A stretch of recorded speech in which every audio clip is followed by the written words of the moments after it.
Hey everybody, welcome back to another exciting episode of the Common Tongue Podcasts, where today we are talking about what it's like. You'll find out. We're talking with Andrew again. Andrew Bouley, Neptune Gaming, Neptune, and Aquatik Esports. He's a really cool guy, and I think you're going to learn some really cool stuff in here. And there's some really good one-liners in here. There's some really good quotes that he says that I think are very good to just think about. So hopefully you learn something new. Hopefully you find something you like. And I guess we're just going to jump into the episode because I don't really have anything else to say. So let's jump into it.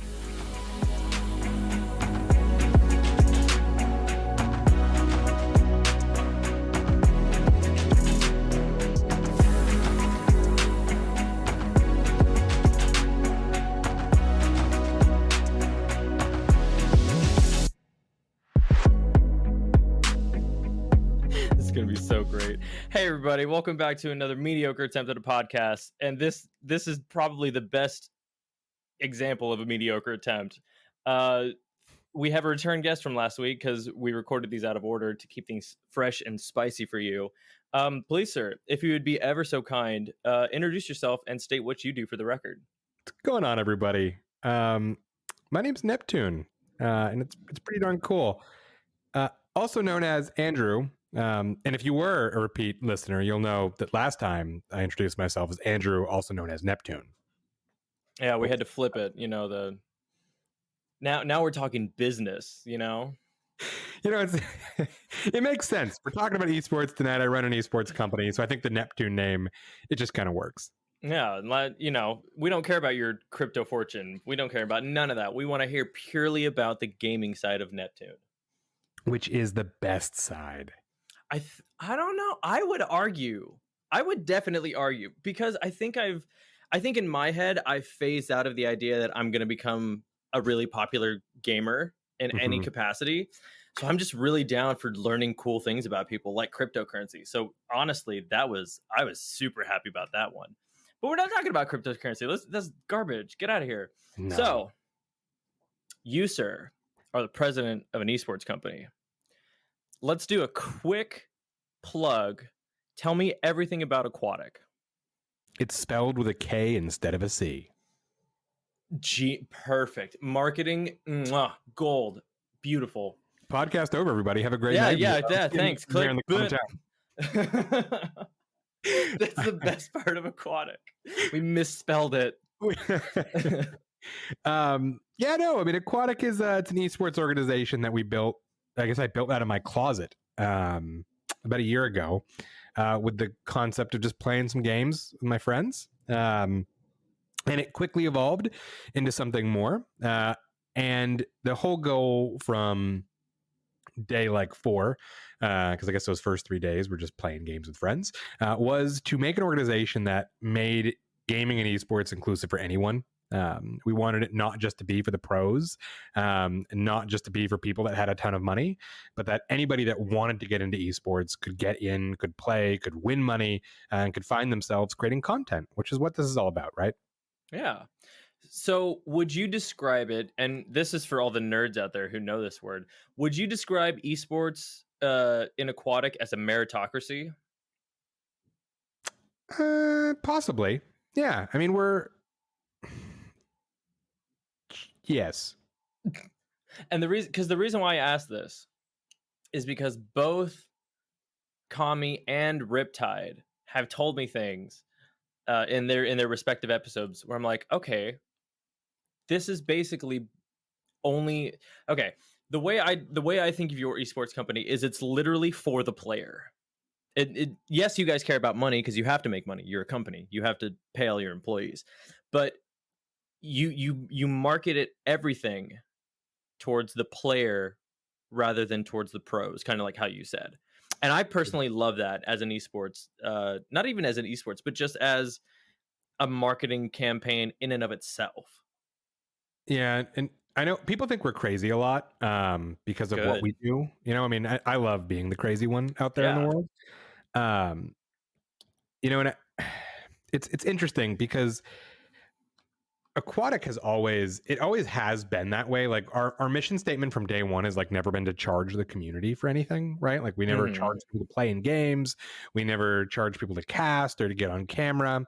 I mean, as you probably know, we're doing giveaways all the time. We've given away 2 Alienwares, an Xbox, a PS5, I mean, multiple laptops. I mean, the whole concept of us is to find people that, like you were saying, have that skill and want to be in a cool spot. And let's give them a platform where they typically wouldn't get to shine, so they get that chance. Yeah. And I think that's why I like it, because of the similarities between us, where, I would love to have people like, I don't know, I mean, let's just say Ryan Reynolds, right? We can market a whole episode on what's it like owning a mobile company, like a phone company. I would love to do that, but that's not necessarily what I'm here for. I'm here for the everyday experiences that normal people don't get to have, or for like the conversations that normal people don't get to have. Yeah. I like being that medium between it. Which is great, because people like to talk and people like to listen, and it all just kind of ties together in one big happy family. And people like to play video games, and sometimes people don't have the money to afford tournaments and stuff. So you know what? Good on you. Yeah, and I think it's been interesting too, because I mean, our goal really, it's like, I don't know, Aquatik's interesting. You typically play in a tournament, you can win like $5-10, something like that. We do like $250 or like $1,000. Our goal is like, how can we make somebody feel like a pro, and then their very first day. And I think that was a lot of the planning that's been going into Aquatik from day one has been that way. It's like, how do we give people this like pro treatment? Yeah. While maybe they aren't a pro. You know what I mean? And it's really interesting because you guys have been around for a little over a year now. Yeah, and I think it's so interesting that you guys already have over 35,000 people in the Discord. Yeah, we're almost at 40 now. Yeah, it's like I think the last number I checked was like 37 plus. Yeah. Like, that's wild to me. I've been doing this for a year, and I like to think my content's all right. I just barely hit the 1,000 streams or download mark like a week ago. And so, it shows that the level of interest too that people have nowadays, or at least in my site, that's what it shows.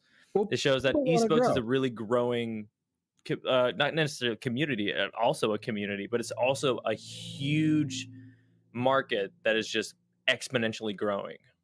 Well, it's one thing that I found, like in business, like if you create a business that only benefits the business, it's only going to do so well, right? Yeah, absolutely.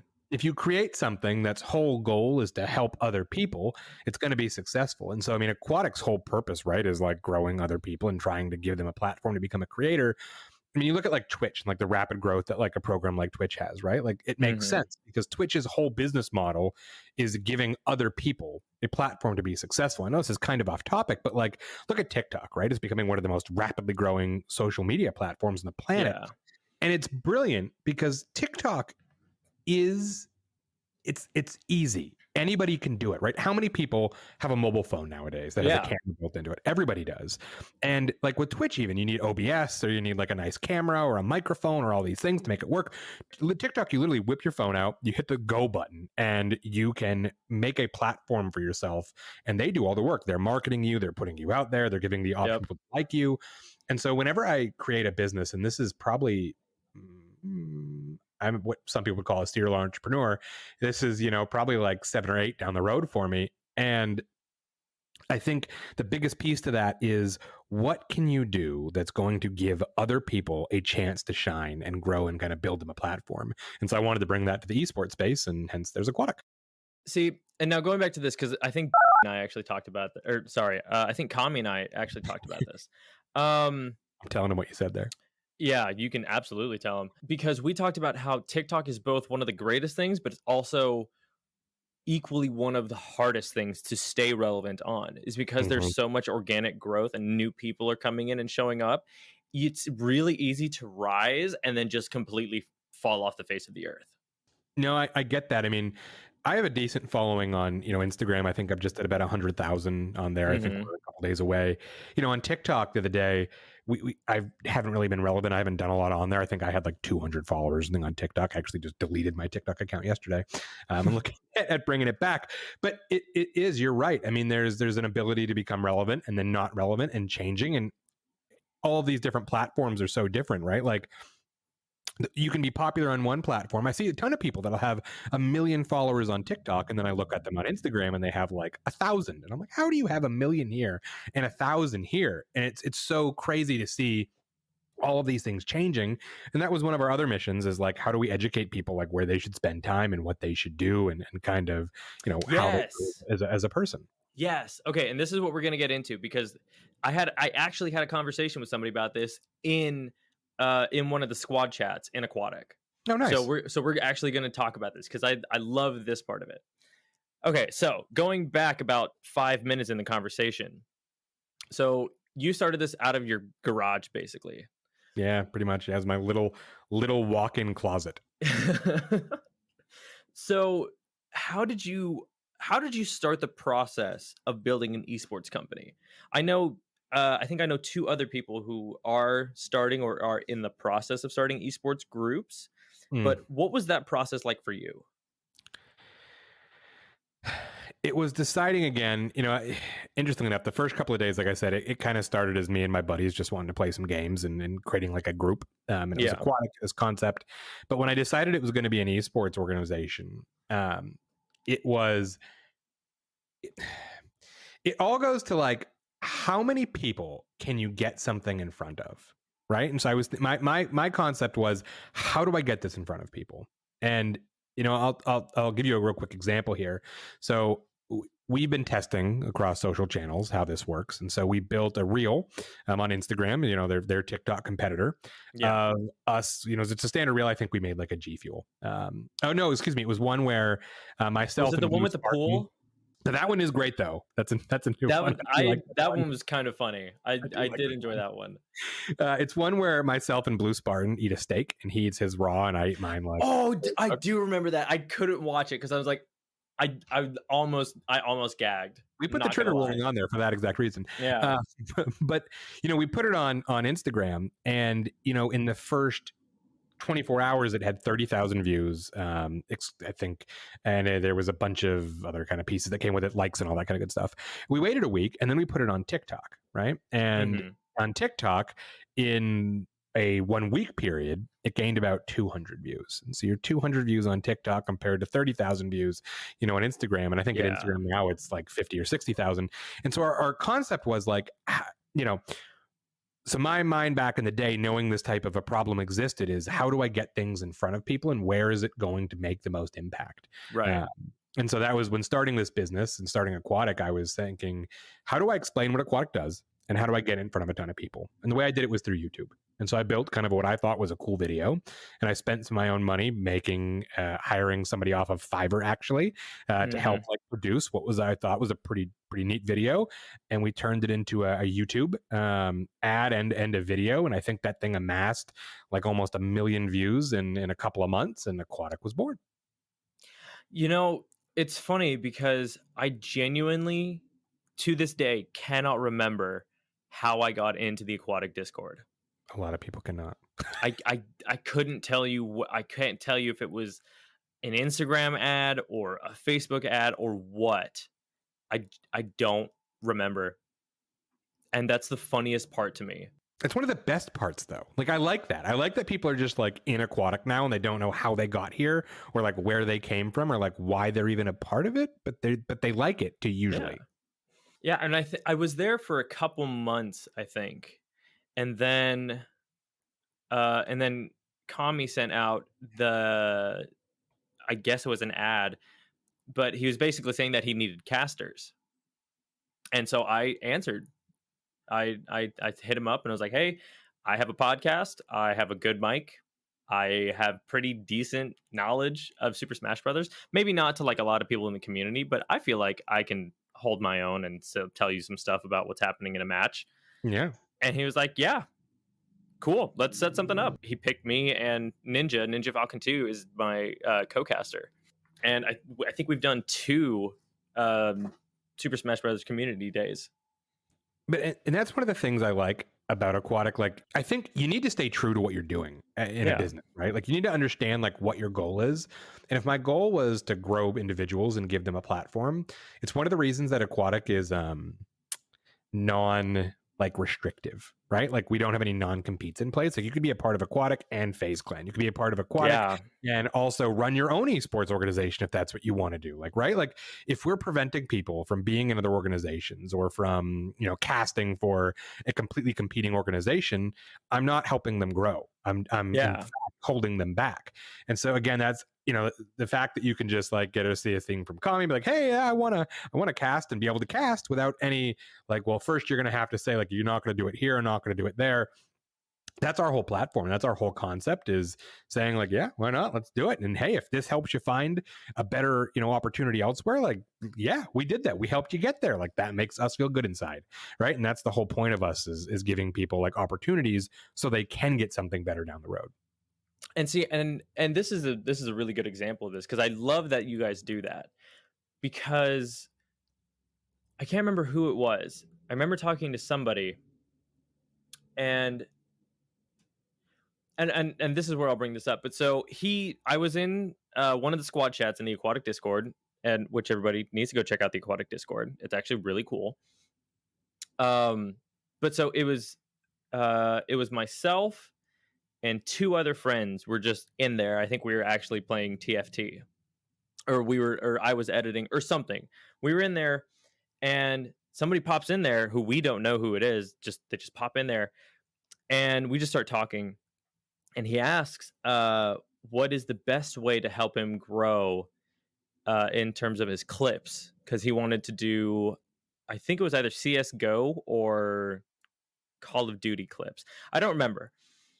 But he started asking us this. And I told him straight up, I was like, do you have a YouTube? Do you have an Instagram? Do you have, you know, whatever you have? He's like, yeah, I have an Instagram. I have this. I have a little bit of YouTube stuff. Here's my YouTube channel. And I told him, okay, here's the thing. There's two things that I learned in college. One, always have a Twitter. Doesn't matter who you are, because Twitter is one of the most important things for dealing with. And I hate Twitter. I absolutely hate Twitter.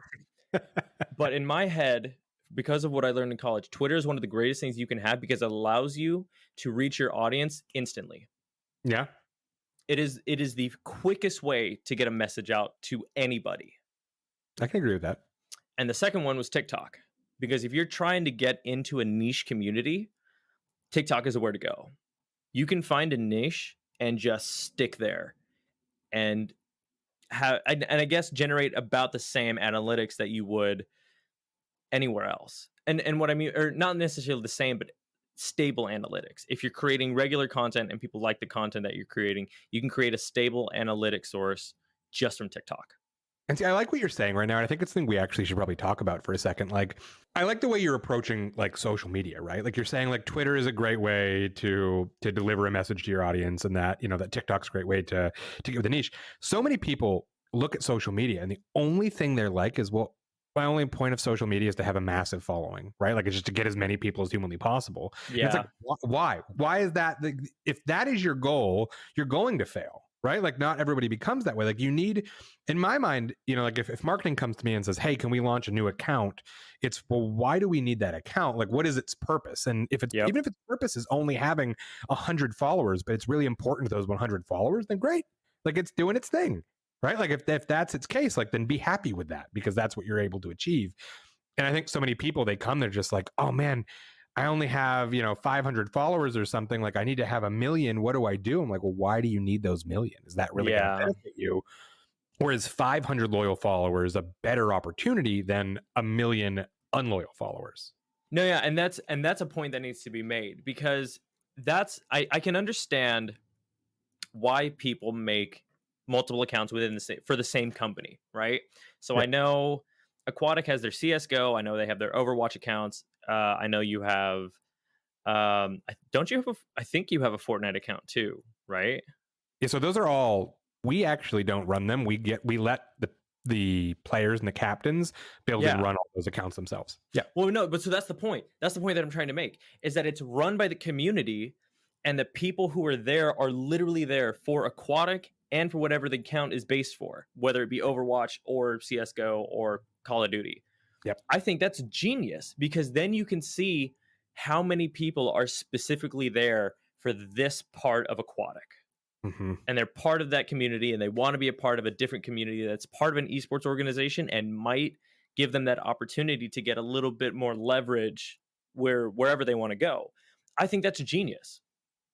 But you have to be able to market it to a specific demographic, or else it's just not going to work. Yeah, and it's crazy. Like, it's spreading on its own. Like, Riptide and I recently went up to Orlando this past weekend to search. He told for me all about it. some cards and things. Yep. And what was really impressing me is that we walked into multiple card shops, and if you know Aquatic, a lot of times you know me. I'm everywhere. If you know me, you know Aquatic, right? Like, I tend to be on the face of a lot of stuff. I host fireside chats all over our Instagrams and our socials. What was great though is we were walking into these shops, and people were recognizing the jersey that I was wearing as Aquatic, and they had no idea who myself or Riptide are.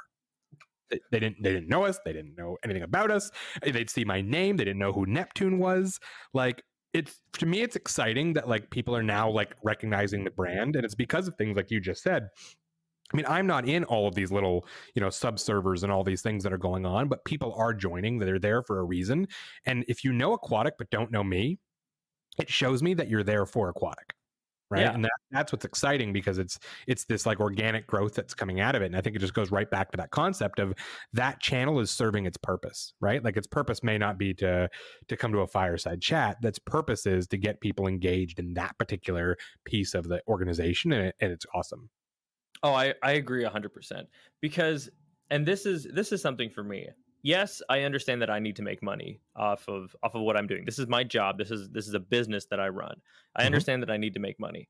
That being said, if I could keep if anybody stayed because they were like, "Oh, I'm genuinely interested in the content that this guy's making, because I genuinely like learning these things that I didn't even know." It's bringing to the forefront things that I didn't even know were relevant in whatever space that I'm talking about, right? If you can say that, I've done my job. And you can either leave or go from there. As long as you said, "Oh, cool, I learned something new." That's all I care about. So, and I think from what I've seen, you do a pretty good job at that. There's always some like topic on each one of these common tongues that kind of gets portrayed throughout. And I think it is easy to pick up a little tidbit of knowledge when you're around. Yeah. For example, I'm not really trying to get anything out of this from Airstream, but hey, Airstream, I'm trying to buy an Airstream from you guys. Maybe a little bit of help. But so we went to the dealership and we were looking, and the lady who was like, "Okay, look, if you need financial help, we can try and figure something out." And it quickly devolved into, "Oh, what kind of podcast do you like?" Because she and my wife both love those true crime podcasts. And I'm not a big fan of those, but I told her this is what I do listen to. And so she eventually asked the question, "Well, what is your podcast about?" And we talked for about 25 minutes with her and another employee. And everybody was just like, "That's so cool. That's such a good idea. I can understand why you wanted to do that." And even she was like, "I need to write this down because I'm going to binge watch this. And next time you come in and talk to us, I'm going to tell you every single episode that you've released since you started." I was like, that means so much to me, genuinely. So it's just, I don't know. I think being able to give a voice to people who normally wouldn't get one is one of the most fulfilling things you can ever do in your life. And that's just my opinion, because I work in it all the time. No, and that is such like the problem nowadays, right? Like, that's kind of what you're saying with TikTok, how it's easy to become relevant and then not relevant in all in like the same day. Yeah. It's so hard now for people to get that voice, and just you have a channel, you create a TikTok, you make an Instagram account, but it's how do you get in front of people? And even if the content is amazing, it's just, is the algorithm going to deliver it to the right people? And so we're trying, to build the anti-algorithm where we can just make everybody's content available as much as possible or at least give them some boosts or whatnot, just to get people seen and noticed, because content is great. It's just getting in front of the right people at the end of the day. Yeah. And I don't know if that's either the blessing or the curse of marketing, of the marketing world, not just of marketing itself, where you have to know the right people. because you'll see so many people on the internet where they say, "Oh, it was a mix of my own talent and hard work, but also just pure dumb luck." Dude, you don't understand how much business is luck. It's right place, right time, happen to be in front of the right person every single time. No, yeah, Troy. One of my favorite examples is Troy Baker. He went on and had a conversation with Sean McLaughlin on YouTube, Jacksepticeye, if you know who that is. Mm-hmm. They both had a conversation, and he was saying how he got started in voice acting, and he said it was me just so happened to be in the right place at the right time, talking to the right person, doing the right thing. He's like, I wouldn't be where I am if it wasn't for that one experience. And that is something that it blows my mind, but at the same time, it shocks me that there aren't people actively looking for that kind of content. Yeah. I don't know. So for example, if you're in an esports group, right? Mm-hmm. If you're or even in my own space, if you're in a podcast, or if you're in a podcast, if you own a podcast, if you're making good content and you feel like you're making good content and you have pretty decent analytics for starting out, I think it's weird that there aren't people actively looking on Twitter, on Instagram, on these things and scouting people saying like, "Hey, we really like your content. We really think that we can make something happen from this. What do you think?" And I know bigger companies do that, but it's more with stuff that is already well established. Well, this is the problem. Like, this is the problem. That's like the $1 billion, $1 trillion question, I guess, is like, Yeah. How, but like, even then, like, I it's funny. I'll talk to people at work and I'll be watching this, like TikTok, for example, and I'm like, oh man, this is great. And I'll look and it has 3 million views and the person that created it has 40 million followers or something like that. Yeah. And I go to work the next day and I'm like, man, have you seen this? And they're like, no. It'll be like a month later, I'm like, but you're on TikTok every hour of your life watching videos. And one of our marketing people was like, yeah, I've just never seen that video. And I'm like, how is that? Like, how? You know what I mean? Like, we live 20 minutes away from each other. We consume similar content.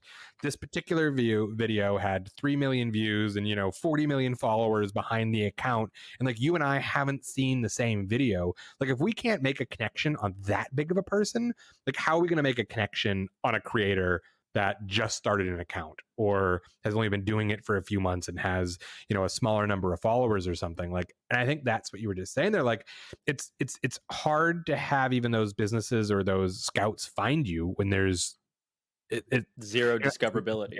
It's luck, right? Yeah, I don't know, and maybe that's just naivete on my own part, thinking that there are people who should be out there looking at that. And I know that businesses don't have unlimited funds. I know that there's a finite amount of marketing and there's a finite amount that you can do, even if you're looking to expand your business. Yeah. But I don't know. I genuinely, there are so many creators where I think that they are so good, and the content they create is S tier. If we want to use gaming and nerd terms, but it's their communities that support them rather than other people who are just like, oh, hey, we want you to be a part of us. Let's make something happen. And I don't know. It's just, I don't know. There's literally a cornucopia of content and you just have to pick a topic and you can find hundreds of people making it. And it's just deciding on the one bit that you like.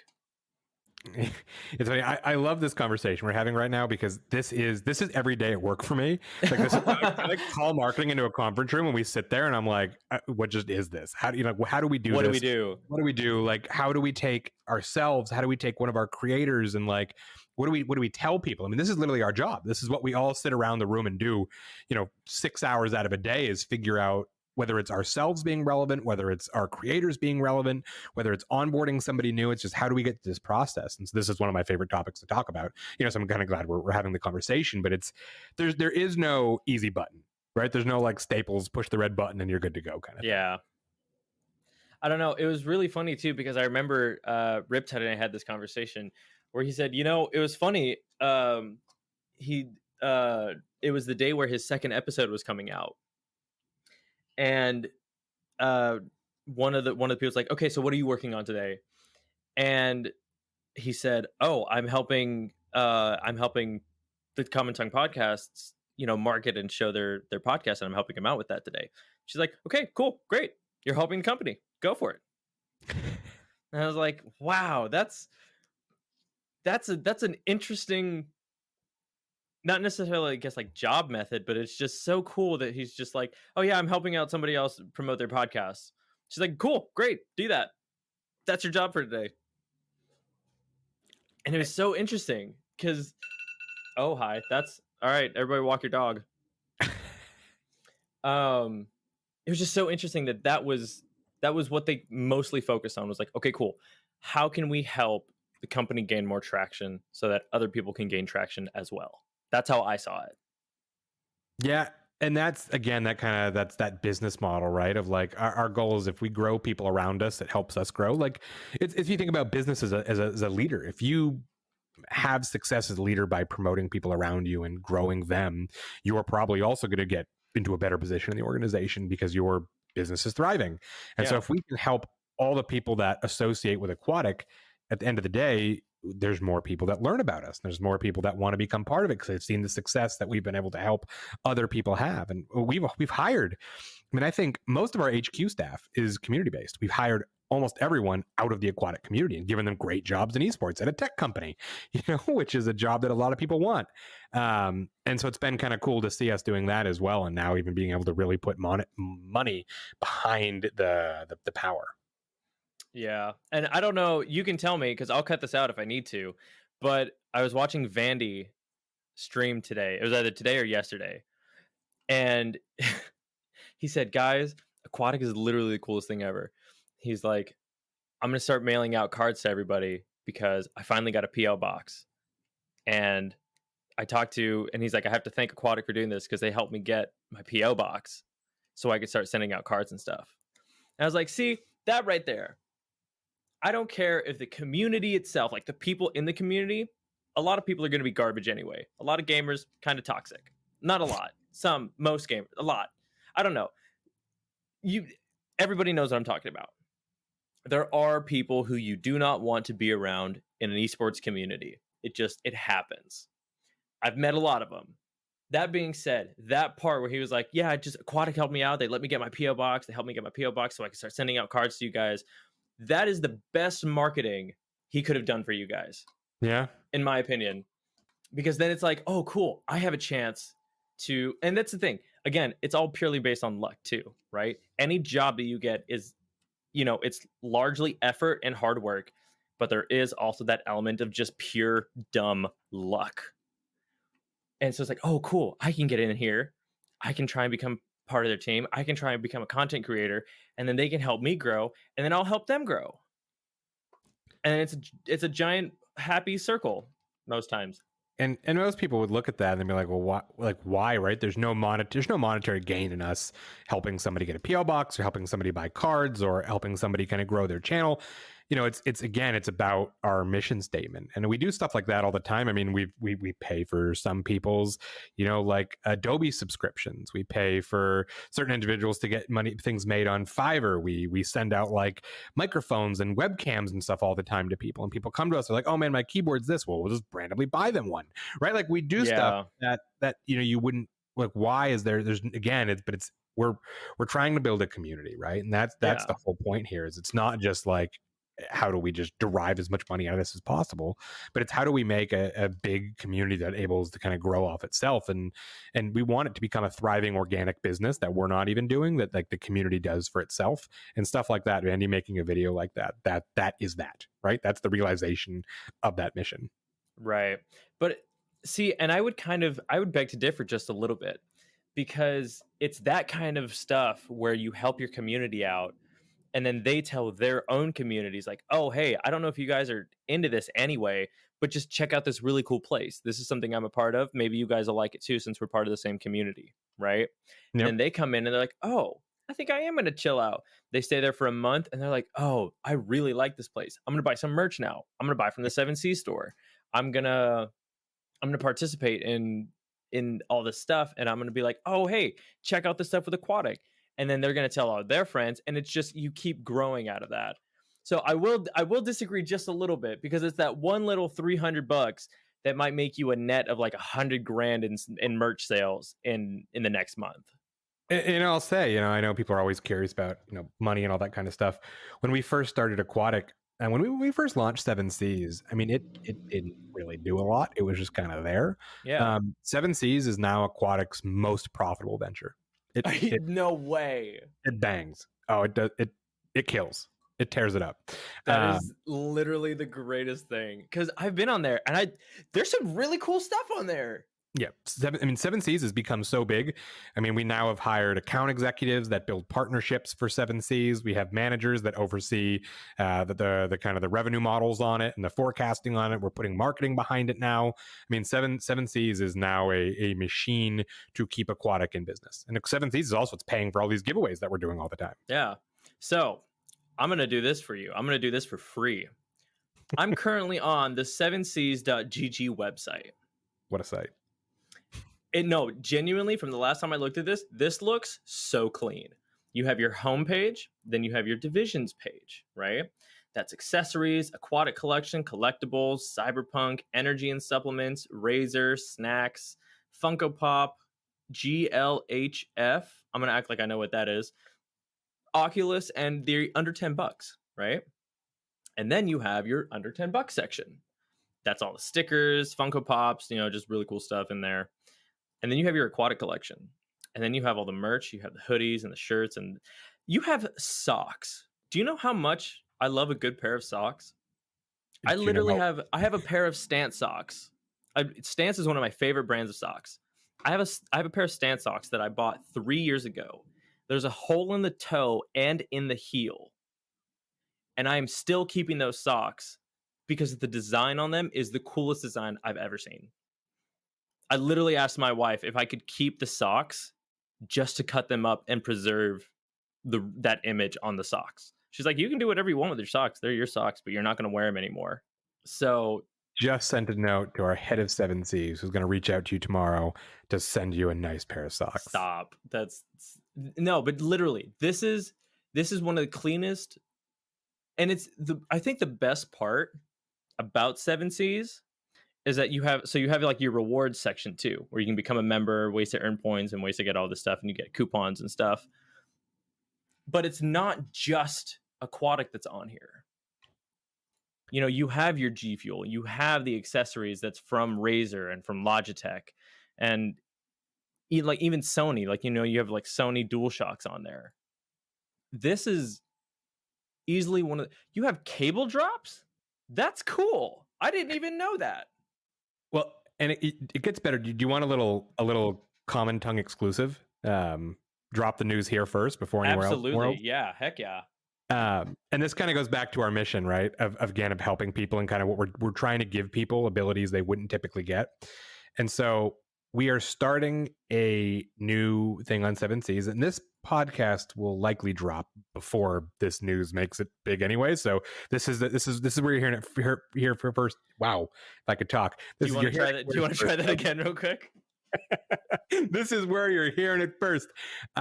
So we are going to be partnering with some of our creators to allow them to build exclusive clothing collections for Aquatik that aren't just a logo, right? It's a literal full-on design, theme, colors, branding look.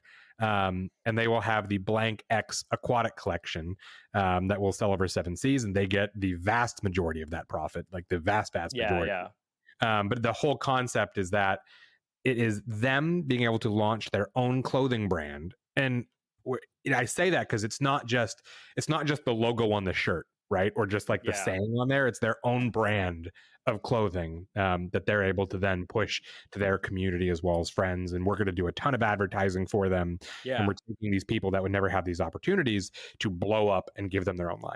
So I'm so glad you said that, because I have been sitting on this idea for a full week now. This is the second Common Tongue exclusive that we're going to be putting in this episode. How would you feel about an Aquatik Common Tongue podcast mashup NFT? Oh, that would be awesome. I have been sitting on that literally all week. I'd love that. because and here's and this is me marketing myself now, you know, Perfect. because again, I love marketing people stuff. I Yeah. love finding the best in people and what they love and being able to market that. Like for that commission menu that I showed you. Yeah. I came up with that 2 hours. Easy work, not even that hard. Sent it to my friend. He was like, "This is literally more than I could have ever asked for." Hmm. He said, "This is the coolest thing anybody's ever done for me." And it was just that feeling of like, "Oh yeah, man, I helped somebody be successful today, just a Yep. little bit." And so this is the idea that I had, was that we have like the aquatic or the Common Tongue podcast logo, but then um you can see the aquatic like kraken coming out from behind it, Oh, I love and that. we do like this cool 3D holographic background where you can like kind of bend it every time. I don't know, it was super cool, and I was like, we're gonna see if we can make this work, because that would be the coolest thing ever, as if I love Aquatic that. got into the NFT department. It is on our very fast agenda, is NFTs, and as much as everything else is right now.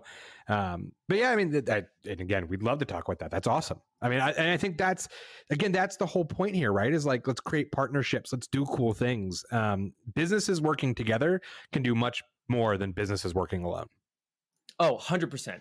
100%. And again, I understand, you know, there are going to be situations where it's just going to be uncomfortable, where somebody comes up to you in a certain way, because I'm going to admit it, there have been times where I went up to somebody and said, "Hey, would you like to be a guest on the episode?"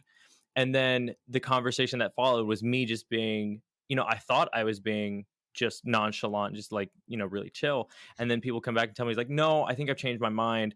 Just the way that this is feeling, like I don't feel comfortable. I feel like I'm being used as like a stepping stone, you know, whatever. I've done that.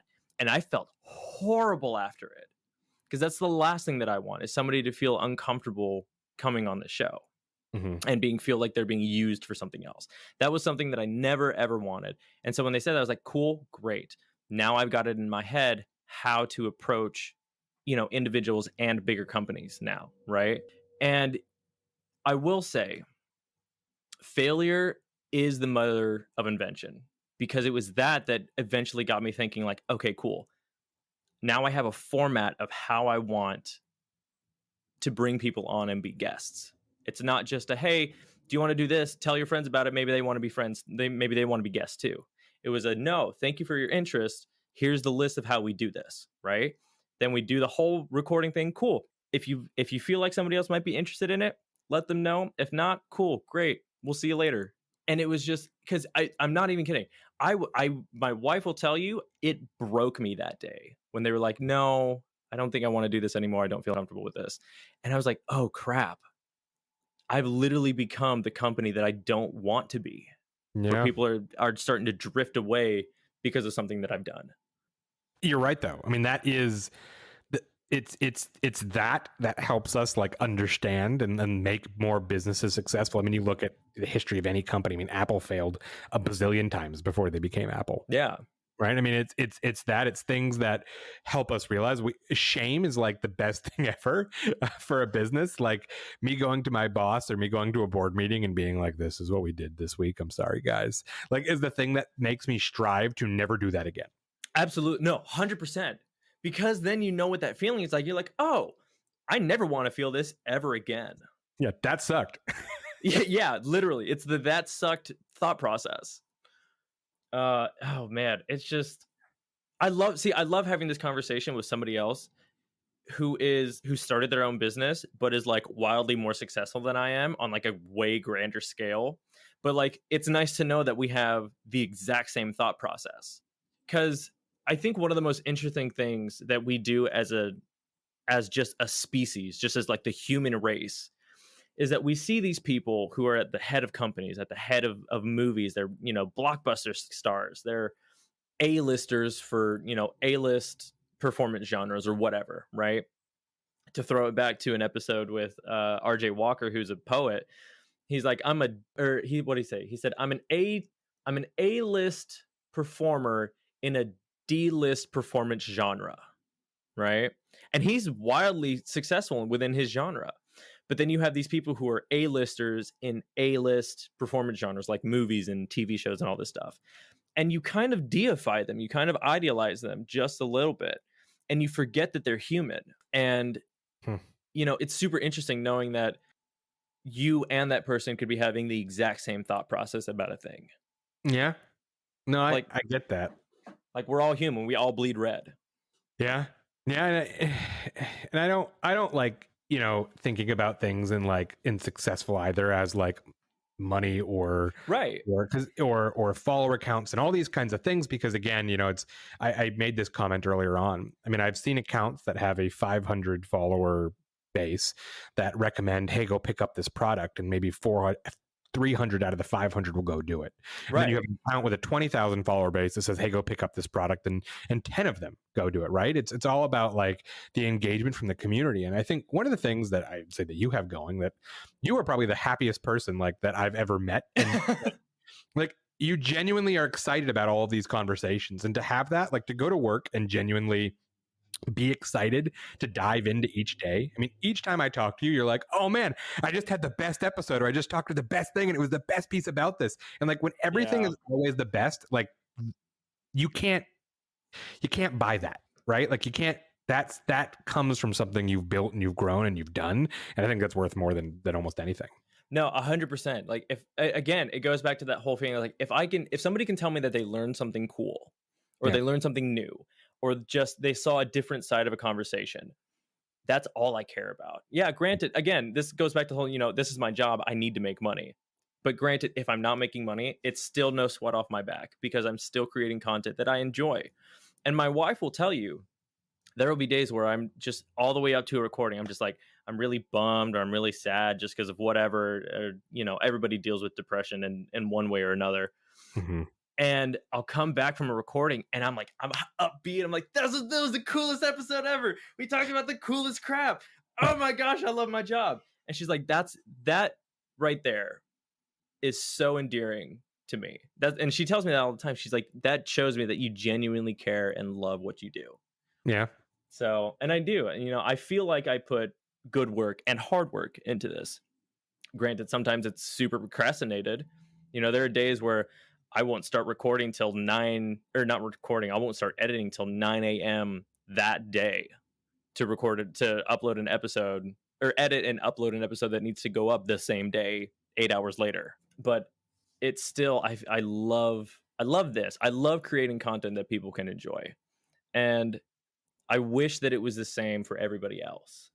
Yeah. I mean, like I said in the beginning, I think this almost like wraps us all the way back to where we started with some of this, but like so many people create content for the sole purpose of thinking they have to have 1 million followers, right? But like realistically, you need to be doing it because you enjoy it, and you also want other people to enjoy it. Whether it's realistically, I hate to say it, whether it's your mom and dad, or whether and just them, or whether it's an entire city or a country, or who cares? Like one of the best things that Instagram did recently was give you the option to hide the amount of likes that your posts get, right? And because it prevents you, and I've been testing this in my own mental sanity.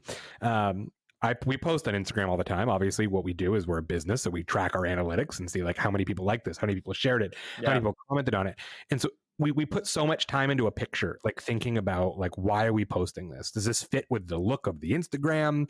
Are people going to like this? Like, is this going to help the business? Like what's going to come of this? And so I've been testing, and I've been turning off the likes on some of my channel's Instagram posts. Now, again, I mean, I think I'm close to 100,000, we get really great engagement on pictures, and the comments are awesome. And I've been saying, all right, well, let's just test this. And so I've been putting up some pictures, and I turn off all the comments and likes. And the amount of joy that I get out of putting things up there is so much higher. I'll put stuff that I wouldn't normally put, because I'm like, oh, what if this one doesn't get the right amount of likes? Well, who cares? I post it, turn likes off. I'm like, wow, I did it. I love this. Yep. And it's this idea of I'm then creating content for me and not creating content for the likes. Right. Yeah. And I think that's what people need to understand is don't do it for that number. Do it to enjoy it and to have fun. It's really funny that you mentioned that, because so when I started doing this, I started uploading episodes on November 3rd of last year. That was the first day that I uploaded an episode, and it was because I was doing like a competition, right? And it was this whole thing, but they said you have to have your episode up with this kind of ad in it by this day. And I said, cool, guess I'm going for it. And because I wasn't planning on uploading till like the end of the year, maybe. And I did it, and I was super nervous. I was absolutely terrified to put that episode up. I thought it was gonna. So many thoughts are going through my head. And then finally, when I got it up there, I was like, oh crap! I just started my business. Everything that I've been working for since I graduated college, basically, to this point, I finally did it. I put it out there. I did this. It was all my hard work, and I feel so accomplished in it. And it was so interesting to do that, because I wouldn't have uploaded if I hadn't had that deadline. And I'm so glad that I did, because now it's just I've never had such consistency in my life. Well, I mean, that's not necessarily true. I was in school for 4 years and I had a job for 4 years at the same time. So that was pretty consistent. But just, it's my own deadline. And I set my deadline, and if I hit it or not, that's my own fault. But I strangely feel really weird when I don't hit my own deadlines. I don't know if that makes sense, but it's just like in my head, it's just like, what are you even doing? If you're not even going to hit your deadline, what are you doing? When it's funny you just said this statement like a few minutes. It's this whole concept. I just read an article by Tim Cook, obviously CEO of Apple, in case you don't know him out there in the world, and he said nothing gets done at Apple without a deadline. Right? It's this concept of like so I worked for Apple, and so some of these companies have started this new process where even changing the roll of toilet paper has a deadline. Right? So like if you're on the janitorial staff or something like that, be like, I need this roll of toilet paper changed out in the men's bathroom by 5 p.m. Right? They're always putting a deadline on something, because if I need this done, okay, yeah, I'll do it, but then I got some time, I'll go here, then you forget, and then it doesn't get changed out. But if it's by 5 o'clock, you're like, oh man, I got to go change that roll of toilet paper. It's 4:30. I better do it. Right? Like, and I see this in my businesses all the time. Like if we say, hey, this needs to get done, a week later, we're like, where are we on that process? And people are like, I have no idea, Andrew. And I'm like, crap, like that was due. And now I'm going to get destroyed by, the people or my boss or the board. And the concept is like, but if you tell somebody, I need this done by 2 o'clock tomorrow, what they're probably going to do is do it right that second, so they don't forget about it and then have it later on. Right. And so it's like, I just do it. And so having deadlines for stuff is critical to success of anything. Yeah, I 100% would agree. So we're getting close to the end, right? And I usually like to leave this last part for really interesting questions that I just think are really cool, right?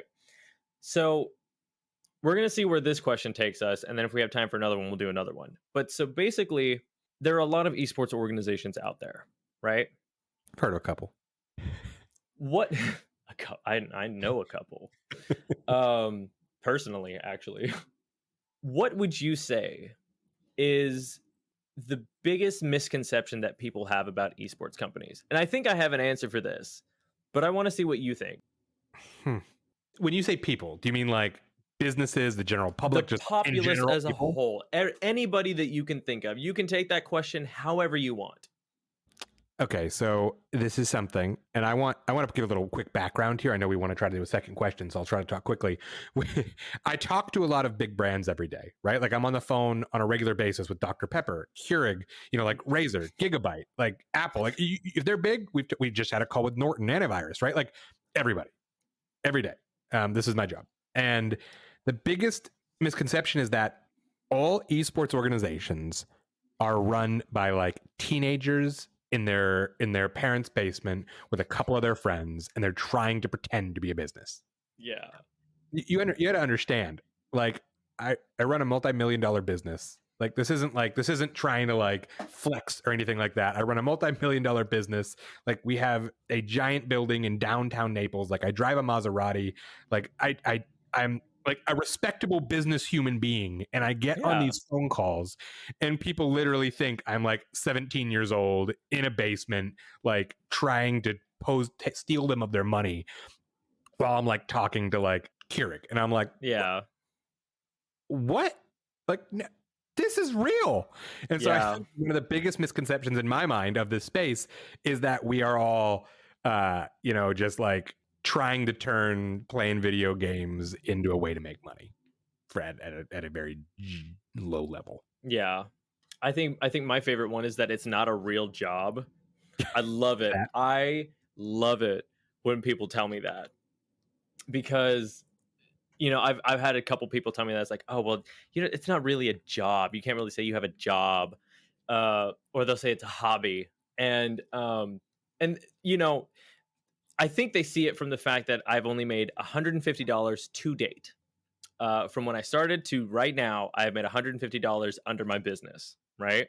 So I am massively in the red. But I like to think that this is a job because I'm having a conversation with the president of a multi-million-dollar esports company. I'm planning on making my own podcasting media group. I have so many plans to make this so much better than it is. And people are just like, oh, but it's not a real job. You're not actually, that's not a job. You can't market that. You can't put that on a resume. It's like, no, I absolutely can. And I will. I'm a business. I built an LLC from the ground up. A job is building a future, and that's what you're doing. You know what I mean? Like I'm such a proponent of the long game. No, hold on, stop. We're gonna pause everything right now. If I have like a rewind sound, I'm gonna put it in right now. Repeat what you just said. A job is building a future? Yes. That is something that everybody, I don't care who you are. I'm gonna scream this a little louder. Everybody, are you listening? Thank you. This is that's a job. Is you building a future. Doesn't matter what the future is. Nobody knows the future. The future is specifically unwritten, right? And then we can get into the whole debate about, destiny and God and, are your choices actually your own choices? We can get into that later. But as far as we know, we have no control over the future. We don't know what's going to happen tomorrow. Correct? Yep. Mm-hmm. So as long as you are working towards something that is in the future, that you have a dream of something that can be, that's a job. My mom would always tell me this. She said, when you were in college, she said, your schooling is your job. Yes, you work as a manager in a restaurant, but your schooling is your job because that is building your future. And I never, for some reason, it never connected in my head till this exact moment. So building the future. That we need to coin that. We need to put that on a t-shirt. Didn't we coin some stuff last time too? We did. I absolutely did. And I honestly, not gonna lie, was genuinely thinking about like clipping those moments and being like, you think we can sell these as NFTs? Yes, is the answer though. Yeah, absolutely. Yeah. It's like, oh, cool. I own the original clip from the original episode of when they coined these terms. Valuable. So, is somebody going to buy it? Maybe. Am I going to make a lot of money out of it? Absolutely, if it's an NFT. So, what? Let's get on that, shall we? You're building a digital future. No. Gligital. It's a gligital future. Future, yes. Global digital future. Oh, my. Look, man, I don't know if Merriam-Webster's going to add it, but I'm going to try. I know. What is it? I think the New York Times has a thing where it's like their favorite words of the last year. I think that's who does it. Oh man, but genuinely, it's so interesting learning about like the most popular words that came up out of a year. We used to do this when I was in class for linguistics. We would talk about the last year's most popular words, or the words that just rose up from the ether. Basically, it's so interesting learning about that stuff. I guess the last question is, for anybody out there in the esports community, whether they're trying to make their own esports company, whether they're trying to make their own team, whether they're trying to make it viable to themselves, what is the one thing that you would tell them not to do? And the reason why I'm asking is because I know that there's probably 100 things that we would probably tell somebody to do. But what is the biggest thing that you would tell them not to do? And I think I've kind of said this in the podcast tonight a little bit. And I mean this though, and this is probably one of my biggest faults as a human as well. And it's don't focus on the numbers, right? Like a lot of times we create content that we think the community will like.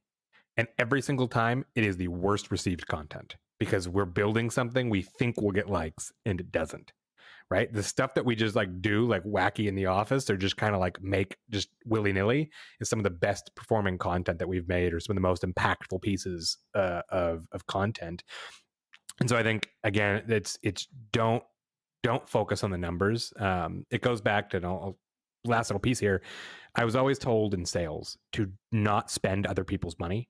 You know what I mean? Like, you don't know their budget, and don't spend their money for them. So like, just because you can't afford $1,000 doesn't mean the person you're talking on the phone can't afford $10,000, right? Like, don't let them kind of be the decider there. And the same thing with the content. Like, you create the content, let others decide if they want to consume it or not. And so don't tie yourself up into that number at the bottom day, or you're just going to fail, because you'll get yourself into this rabbit hole of creating the same content over and over and over again, or changing it, or always doing something new. You'll never have consistency. You'll never be great. It'll never be genuine. It'll never be original. And I think that's kind of my tip to anybody trying to get into this space at all, is just don't look at those numbers. Use Instagram. Hide your likes, right? And just have hide your likes. Isn't that like a song from back in the day? No, that was Shmoyoho did that. Shmoyo. Yeah. Oh my god, do you know Shmoyo? Oh yeah, dude, are you kidding me? They Yes! did he did one of the guys in Shmoyoho did a shamisen remix of that song. Oh yeah. Like, do you know what a shamisen is? I know the remixes. Oh dude, no. So a shamisen is a 3-stringed Japanese guitar, basically. It's a Japanese string instrument.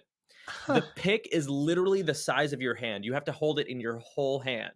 That's cool. And he plays this remix on it's the coolest thing. I'll have to send you the link, because it is the coolest video I have ever seen, playing a shamisen to a remix about a news article.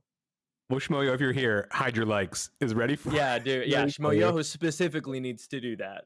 I do like that. One of my favorites was their the Five Guys burger from Damn Drops. Oh, I haven't seen that, but I've seen that one. Like, I've seen it on the internet, but I haven't watched it. It's so good. I'm not gonna lie. I stopped watching Shmoyoho probably right after I graduated high school.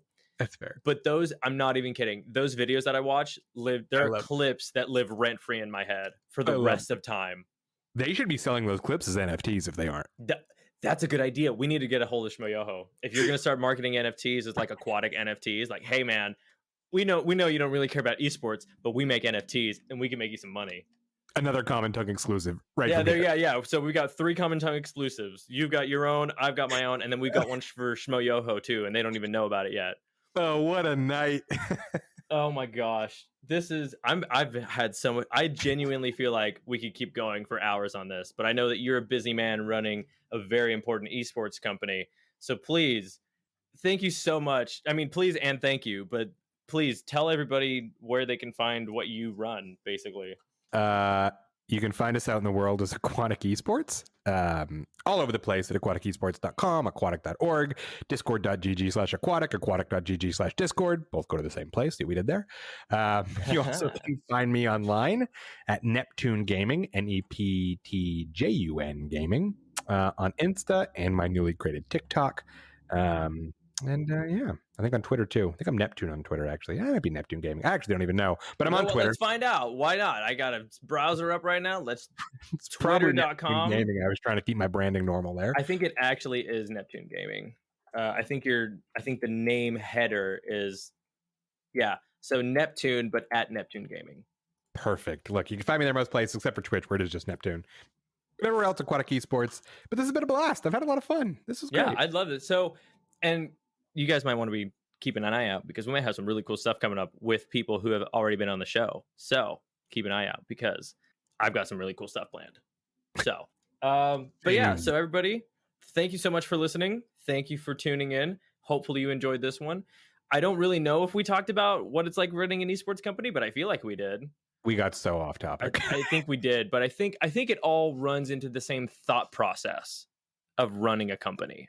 Yes. So I think we did good. So everybody out there, just as a last bit of advice, just as a parting shot, please just remember that you're basically a houseplant with complicated human emotions, and that you need regular sunlight and water.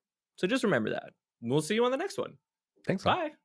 Hey everybody, thank you so much for tuning into this episode. Hopefully you enjoyed it. Next week, we might have an announcement coming out. I have yet to be sure of that. So keep an eye out for announcements, because I promise you, I do have actually some really cool stuff planned. So please just keep your eyes open for that. So we'll see you on the next one.